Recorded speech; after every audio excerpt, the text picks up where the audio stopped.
তো সকলকে আবার স্বাগত আমাদের চ্যানেলে। আজকে রেসিপি তৈরি করার জন্য আমরা এখানে কাতলা মাছের মাথা নিয়েছি। এর মধ্যে আমরা নুন হলুদ দিয়ে ভালো করে এগুলিকে মাখিয়ে নেব। প্রথমে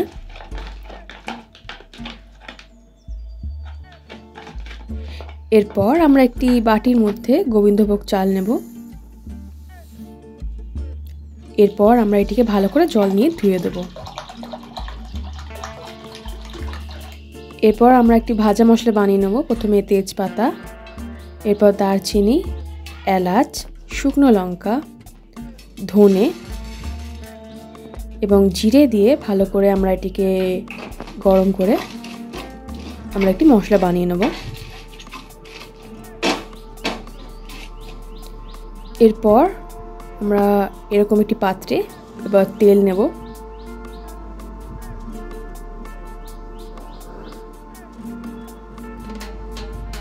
এবং আমাদের যে মাছের মাথাগুলো আছে সেগুলিকে আমরা এক এক করে ভেজে নেব।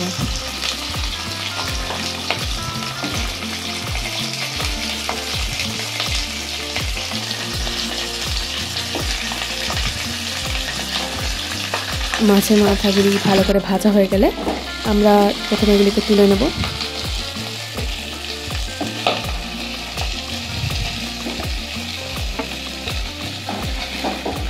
এরপর ওই কড়াইয়ের মধ্যেই আমরা প্রথমে দেব ঘি, এরপর জিরে, এলাচ, দারচিনি, শুকনো লঙ্কা,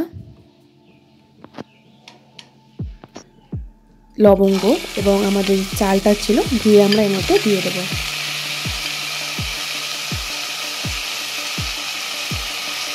এরপর ভালো করে আমরা এটিকে রান্না করে নেব মশলার সাথে।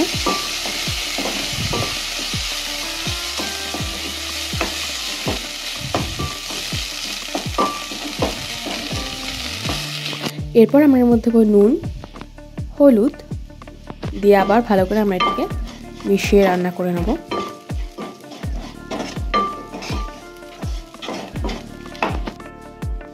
এরপর আমরা এর মধ্যে দেবো পরিমাণ মতো জল দিয়ে আবার ভালো করে আমরা এটিকে রান্না করে নেব।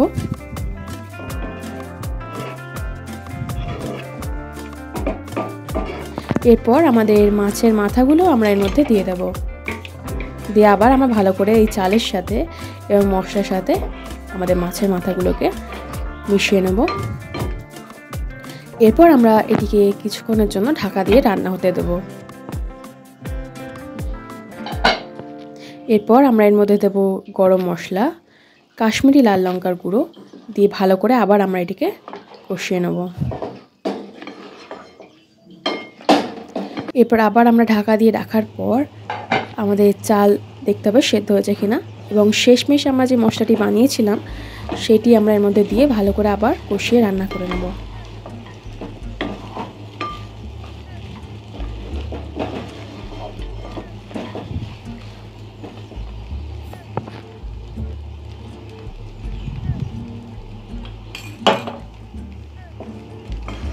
আমাদের এই মশলাটি আপনারা বাড়িতে অবশ্যই একবার বানিয়ে ট্রাই করে দেখবেন এবং অন্য রান্নাতেও আপনি এটি ব্যবহার করতে পারেন।